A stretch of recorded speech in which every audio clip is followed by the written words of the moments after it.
కృష్ణా నదిలో 45 తెలంగాణకు, 21 మహారాష్ట్రకు, 14 కర్ణాటకకు పోతున్నాయి.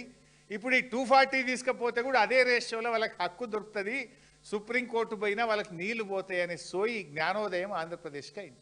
మన తెలంగాణ వాళ్ళకి గాలే. కాక ఏమంటారు, ఇది బనకచెర్ల ఆగిపోయిందని సంకల్ గుద్దుకొని ఇది మా విజయం అన్నాడు ఉత్తమ్ కుమార్ రెడ్డి. వాళ్ళు ఏం చేసింది, ఇప్పుడు కృష్ణలో కలపకుండా డైరెక్ట్ నల్ల మల్ల సాగర్ అని పెట్టిండు.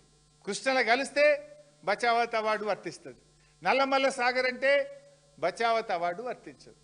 డిఫరెన్స్ ఈజ్ దానికి దీనికి పెద్ద తేడా లేదు. First package same. ఏది మొదటి ప్యాకేజీలో మన పోలవరం నుంచి బ్యారేజ్లో, కృష్ణా బ్యారేజ్లో వేసుకునేది సేమ్. అక్కడి నుంచి బ్యారేజ్ నుంచి మళ్ళీ బొల్లంపల్లి రిజర్వాయర్ వరకు తెచ్చేది సేమ్. బొల్లంపల్లి నుంచి నల్లమల్ల సాగర్ దగ్గర ఆపేస్తుండు.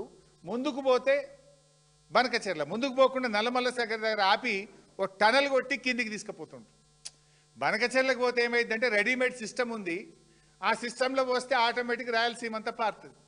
ఇప్పుడు ఉపాయం ఏం చేసింది, కృష్ణకు కలిపితే పైన రాష్ట్రాలకు హక్కు దొరుకుతుంది కనుక కలపకుండా మధ్యలోనే ఆపి టనల్ కొట్టి కిందికి కలుపుకుంటుండు, కృష్ణలో కలపకుండా.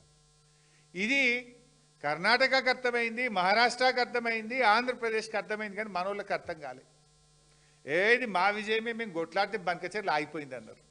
అది ఆగలే, డబుల్ దెబ్బ తగిలింది.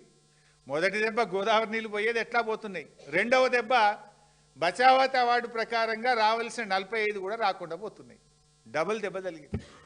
అంటే మనోళ్ళు ఆ రకంగా ఇవాళ తెలంగాణకు అన్యాయాన్ని తలబెడతా ఉన్నారు. ఇవాళ బనకచెర్ల ఎంత డేంజరో, బనకచెర్ల కంటే Nallamala Sagar double danger. We will lose 2.